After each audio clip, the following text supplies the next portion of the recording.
A very good morning to all of you. स्वागत करता हूं आपका अपना यूट्यूब चैनल मैथ अड्डा सारण में। चलिए फिर मैं हाजिर हो गया एक नया सेशन लेके इसके जैसर का साइंस का प्रैक्टिस सेट 42 यानी 42 लेके।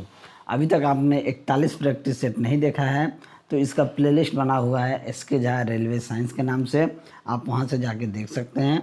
तो चलिए अगर आप हमारे चैनल पर नए हैं तो चैनल को सब्सक्राइब कर लें और वीडियो को अंत तक देखें ताकि आपको इसका फ़ायदा मिल सके। और अभी तक आप हमारे टेलीग्राम चैनल से नहीं जुड़े हैं तो लिंक आपको डिस्क्रिप्शन में मिल जाएगा, आप वहां से जुड़ जाइए, क्योंकि इन सभी का पीडीएफ मैं वहीं आपको दे देता हूं ताकि आपका रिवीजन करने में आसानी होगी। तो चलिए बिना टाइम वेस्ट किए क्लास को शुरू करते हैं। चलिए देखते हैं आज का पहला क्वेश्चन। आज का पहला क्वेश्चन है कि गति का दूसरा समीकरण डैश और समय के बीच संबंध रखता है। तो देखिए हम देखेंगे कि गति का दूसरा समीकरण किसके किसके बीच में रखता है। यहाँ मैं आपको फर्स्ट, सेकेंड और थर्ड तीनों का बता देता हूँ।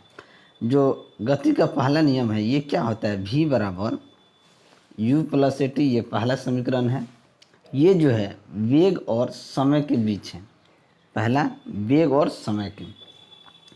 दूसरा जो समीकरण है वो है s बराबर U T plus half A T square. क्या है, U T plus half A T square. ये जो समीकरण है विस्थापन और समय को बताता है। क्या बताता है, विस्थापन और समय को बताता है। तीसरा देखें तो वो है वी स्क्वायर बराबर यू स्क्वायर प्लस 2as। ये क्या है, ये बताता है विस्थापन और वेग को बताता है। तो ये हम देखेंगे गति का दूसरा समीकरण किसके किसके विस्थापन यानी कि स्थिति और समय के बीच संबंध रखता है।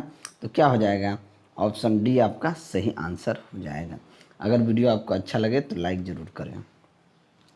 अगला क्वेश्चन देखते हैं। थोड़ा सा तबीयत सही नहीं है, सॉरी। देखिए अगला क्वेश्चन है कि एक प्रक्षेप को 36 से 45 डिग्री के कोण पर प्रक्षेपित किया गया है। तो प्रक्षेप बिंदु से देखने से प्रक्षेप के उच्चतम बिंदु पर उसका उन्नयन कोण क्या होगा। ठीक है, ये एक 45 डिग्री के कोण पर प्रक्षेपित किया जाता है। मान लीजिए यहाँ से ये एक ज़मीन है, यहाँ से हमने 45 डिग्री पर एक चीज़ को फेंका। मान लीजिए ये इसका क्या हो जाएगा, ये एच हो जाएगा, ये वस्तु का एच हो जाएगा। यहाँ से अगर हमने वस्तु को ऐसे फेंका, ये यहाँ गिर गया और इन दोनों के बीच का जो एंगल है वो 45 डिग्री है। अगर ये एच है, अगर हम देखें अगर ये R2 होगा तो ये भी क्या हो जाएगा, R2 होगा। ये एक फॉर्मूला होता है H बराबर you square sine square 45 degree बट्टा 2g। ठीक है, क्या होता है 2g। जब साइन 45 डिग्री का मान क्या होता है 1/√2, तो 1/1 ये क्या हो जाएगा 1/√2 का स्क्वायर यानी कि 1/2 नीचे आ जाएगा तो क्या हो जाएगा यू स्क्वायर बट्टा 4g होगा। ये आपका इक्वेशन क्या हो जाएगा 1 हो जाएगा। ठीक है, यहाँ से अगर r निकालेंगे तो r बराबर क्या होता है यू स्क्वायर साइन 90 डिग्री बट्टा जी, तो ये क्या हो जाएगा यू स्क्वायर बाई जी। अब इन दोनों से निकालेंगे, दोनों इक्वेशन से हम निकालेंगे तो ये क्या हो जाएगा r और h का जो रिलेशन निकालेंगे ये g से g कट जाएगा। ठीक है, अब इक्वेशन से ये इक्वेशन से हम क्या निकाल सकते हैं, ये क्या आ गया यू स्क्वायर बट्टा 2g, ये r है। अगर ये r/2 कर दें, r को r/2 बराबर यू स्क्वायर बाई 2g हो जाएगा। ठीक है, अब देखिए इस जो ना हमने फेंका है इस तरीके से, यहाँ से अगर tan अल्फ़ा हम निकाल लें, ये जो एंगल है ये जो एंगल पूरा उसको हम अल्फ़ा मान लिए, तो अगर यहाँ से अगर हम अल्फ़ा निकालें तो tan अल्फ़ा बराबर क्या हो जाएगा h, लंब बटा आधार होता है। tan अल्फ़ा बराबर क्या होता है लंब बटा आधार यानी कि h/r2। जब h/r2 होगा तो h का मान हमारे पास क्या है यू स्क्वायर बाई 2g यानी कि यू स्क्वायर बाई 4g है, 4g बट्टा r/2 का यहाँ मान हमने क्या निकाला है यू r/2 बराबर यू स्क्वायर बाई जी। ये यू स्क्वायर बाई जी यहाँ रख देंगे तो यू से यू स्क्वायर कट जाएगा और यहाँ से जी कट जाएगा। ठीक है, सॉरी यहाँ r/2 यहाँ क्या है, r/2 US इसे 1/2 दोनों तरफ गुना करेंगे तो ये u² आएगा। तो यहाँ से क्या होगा, u से u² कट जाएगा, g से g कट जाएगा, 2 से 4 को काट देंगे 2 बार में, यानी कि 1/2 क्या आ जाएगा, आपका आंसर आ जाएगा। तो ये तो आएगा tan अल्फ़ा का मान 1/2, तो अल्फ़ा का मान क्या हो जाएगा, tan इनवर्स 1/2। तो ऑप्शन डी क्या हो जाएगा, आपका सही आंसर हो जाएगा। चलिए अगला क्वेश्चन देखते हैं। जब दो समान बल किसी पिंड पर एक दूसरे के विपरीत दिशा में प्रयुक्त होते हैं तो पिंड पर प्रयुक्त होने वाला कुल बल क्या होता है। जब दो समान बल वाले पिंड किसी एक दूसरे के विपरीत में होते हैं तो उसका बल क्या हो जाएगा। मान लीजिए एगो इधर टान रहा है, एगो इधर टान रहा है, ठीक है, दो समान बल, एक इधर समाने बल लग रहा है, तो ये वस्तु ना इधर जाएगा ना इधर जाएगा, तो उस पर क्या हो जाएगा, कुल बल शून्य हो जाएगा, 0 हो जाएगा। तो ऑप्शन डी क्या हो जाएगा, सही आंसर हो जाएगा। नेक्स्ट देखते हैं। गुरुत्व बल डैश के बीच आकर्षण बल द्वारा परिभाषित होता है। तो गुरुत्व बल जो होता है वो किसके बल द्वारा, डैश के बल द्वारा बीच आकर्षण बल का परिभाषित होता है। तो ये दो द्रव्यमानों के बीच आकर्षण बल के दो द्रव्यमान, तो ऑप्शन बी क्या हो जाएगा, दो द्रव्यमान के बीच आकर्षण बल द्वारा क्या होता है, प्रभावित होता है, परिभाषित होता है। गुरुत्व बल क्या होता है, गुरुत्व बल होता है जो है कि हम लोग को पृथ्वी से बांधे रखता है, और गुरुत्व बल के कारण ही चंद्रमा पृथ्वी के चारों ओर क्या करती है, गति करती है, ठीक है। तो आशा करता हूँ ये चीज़ आपको अच्छे से समझ में आ गया होगा। चलिए अगला क्वेश्चन देखते हैं कि एक समान हार्मोनिक चाल से गति कर रहे एक कण का अधिकतम त्वरण होता है जब वह अपने से होकर गुजरता है, यानी कि जब वो अपने से होकर गुजरता है मध्य बिंदु से समान अवस्था में, वेग अधिकतम में या अंतिम बिंदु में। तो जब वो अंतिम बिंदु से गुजरता है तो वो क्या होता है, हार्मोनिक चाल होता है। देखिए अंतिम बिंदु क्या होता है, वह बिंदु जहाँ पर विस्थापन का मान महत्तम होता है और वेग का मान क्या होता है, शून्य होता है। यहाँ वेग का मान क्या होता है, शून्य होता है। क्या नाम, विस्थापन का महत्तम मान क्या होता है, मैक्सिमम होता है। देखिए वह बिंदु जहाँ से विस्थापन की गणना की जाती है या जहाँ पर विस्थापन का मान शून्य होता है, ठीक है। चलिए अगला क्वेश्चन देखते हैं। ठोस के पिघलने के दौरान इसका तापमान क्या होता है। जब ठोस पिघलने लगता है, मान लीजिए बर्फ़ पिघलने लगेगा तो उसका क्या हो जाएगा, उसका तापमान क्या हो जाएगा, उसका तापमान तो परिवर्तित ही रहेगा ना, ठोस को बढ़ या घट सकता है, बढ़ता है घटता है कुछ नहीं होता है, परिवर्तित नहीं होता है, परिवर्तित नहीं होगा। जब पिघल रहा है तो उसमें तापमान का अंतर ही नहीं आएगा, ठीक है। जब भी देखिए क्या होता है कि जब अवस्था परिवर्तन होता है उस समय तापमान नहीं बदलता है। मान लीजिए बर्फ़ से पानी हो रहा है तो इसमें तापमान नहीं बदलता है, ठीक है, इस दौरान तापमान आपका नहीं बदलेगा, तो क्या हो जाएगा, परिवर्तित नहीं होता है। तो ऑप्शन डी आपका सही आंसर हो जाएगा। पानी का वाष्पोत्सर्जन है, पानी का वाष्पोत्सर्जन क्या होता है, ऊष्माक्षेपी, ऊष्माशोषी, तापमान का आदान प्रदान नहीं होता, इनमें से कोई नहीं। तो पानी का वाष्पोत्सर्जन होता है, ऊष्माशोषी परिवर्तन होता है। क्या होता है, ऊष्माशोषी परिवर्तन। तो ऑप्शन बी आपका क्या हो जाएगा, सही आंसर हो जाएगा। देखिए प्रकाश संश्लेषण एक उदाहरण है जो ऊष्माशोषी परिवर्तन का, प्रकाश संश्लेषण भी ऊष्माशोषी परिवर्तन का एक उदाहरण है, ठीक है। जल का वाष्पन एक ऊष्माशोषी प्रक्रिया, जल से वाष्प बन रहा है तो वो क्या होता है, ऊष्माशोषी प्रक्रिया होता है। अगर बर्फ़ अगर पिघल रहा है तो वो भी क्या हो जाएगा, वो भी ऊष्माशोषी परिवर्तन हो जाएगा या ऊष्माशोषी प्रक्रिया है, ठीक है।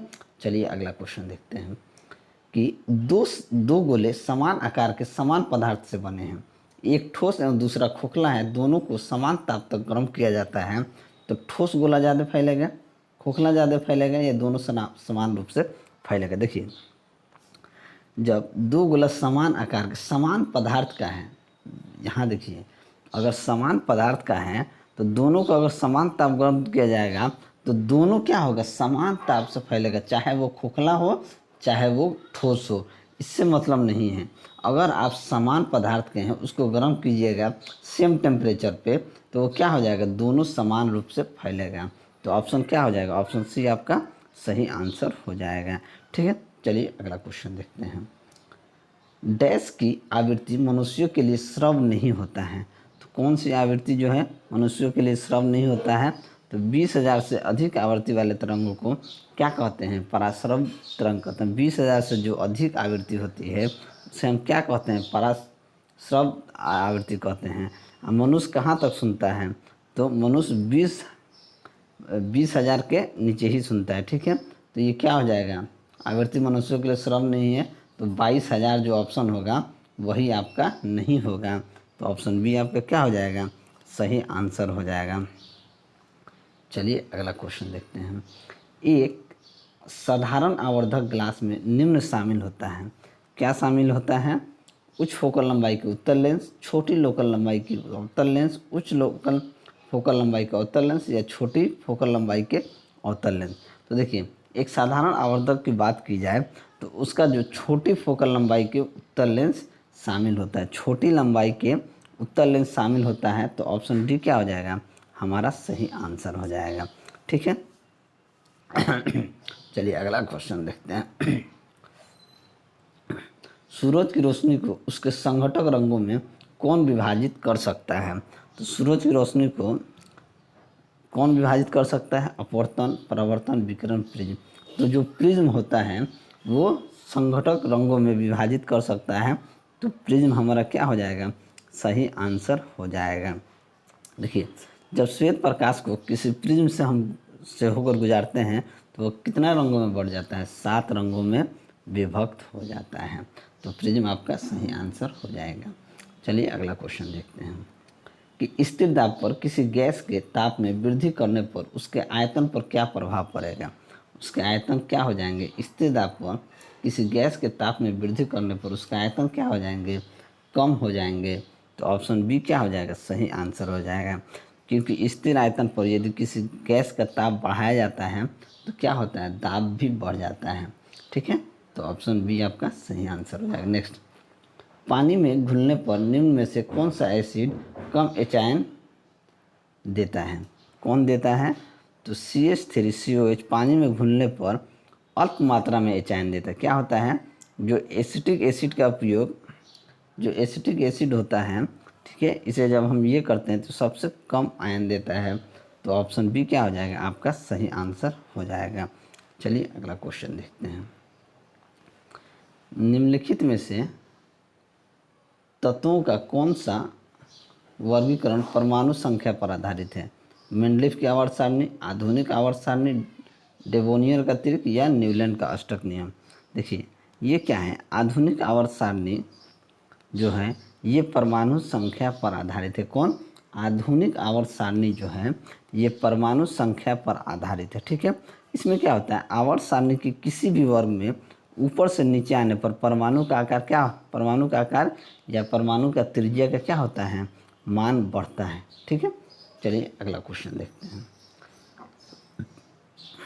डैश या एकमात्र अधातु है जिसे क्षारीय धातुओं के साथ रखा गया है।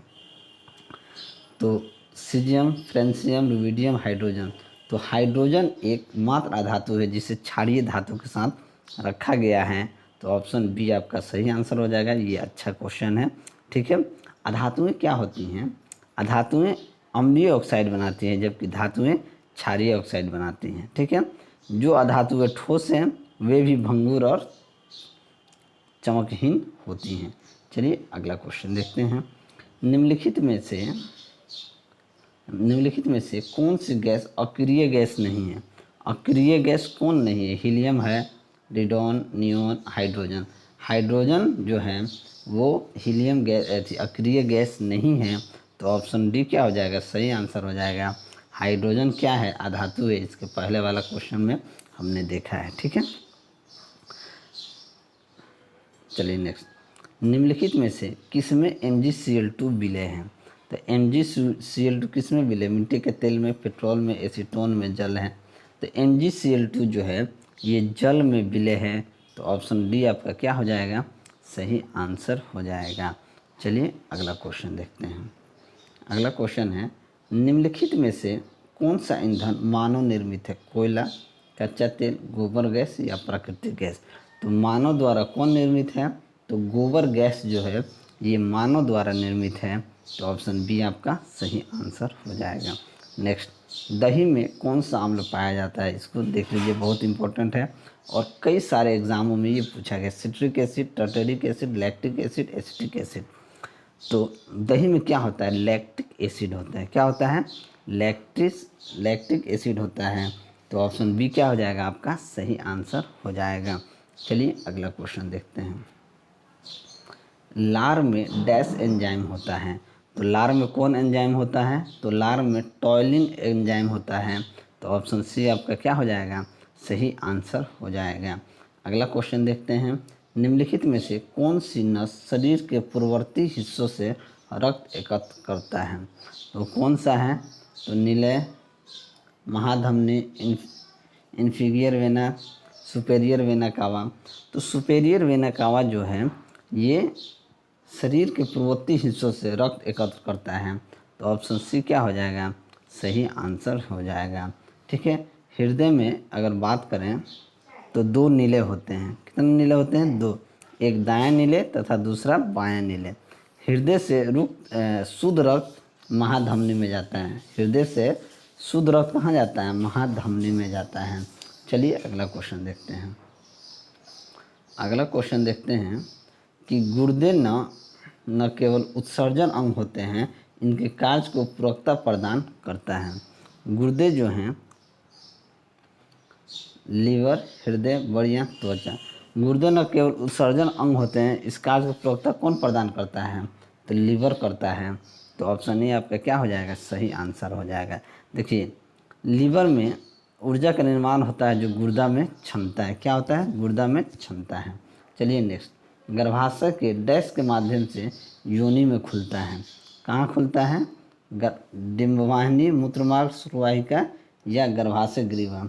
तो गर्भाशय ग्रीवा के माध्यम से योनि में खुलता है। तो ऑप्शन डी क्या हो जाएगा, आपका सही आंसर हो जाएगा। गर्भाशय ग्रीवा जो होता है ये योनि तथा गर्भाशय के बीच में पाया जाता है। ठीक है। गर्भाशय ग्रीवा शुक्राणु को योनि से गर्भाशय में पहुंचाता है। ठीक है। चलिए अगला क्वेश्चन देखते हैं। अगला क्वेश्चन है कि कवक कोशिका भित्ति कड़ी जटिल शर्करा से बनी होती है, जिसे डैश कहते हैं। काइटिन कहते हैं, पेक्टिन कहते हैं, लिग्निन कहते हैं या सेलुलोज कहते हैं। तो इसे हम क्या कहते हैं, इसे काइटिन कहते हैं। तो ऑप्शन ए क्या हो जाएगा, आपका सही आंसर हो जाएगा। यानी कि कवक कोशिका भित्ति कड़ी जटिल शर्करा से बनी होती है, जिसे काइटिन कहते हैं। चलिए अंतिम क्वेश्चन देखते हैं कि पौधों में बौनापन निम्नलिखित में से किसके उपचार द्वारा नियंत्रित किया जा सकता है। तो किसके उपचार द्वारा किया जा सकता है, साइटोकाइनिन, एथिलीन, जिब्रेलिक अम्ल या ऑक्सिन। तो ये किसके द्वारा किया जा सकता है, ये जिब्रेलिक अम्ल के द्वारा किया जाता है। तो ऑप्शन सी क्या हो जाएगा, हमारा सही आंसर हो जाएगा। तो चलिए, अगर मेरा वीडियो आपको अच्छा लगा हो तो वीडियो को लाइक करें, दोस्तों में शेयर करें। अगर आप हमारे चैनल पर नए हैं तो चैनल को सब्सक्राइब करें। मैं ऐसे ही वीडियो लेके आपके सामने हाजिर होता रहूँगा। चलिए मिलते हैं अगले वीडियो में, तब तक के लिए जय हिंद।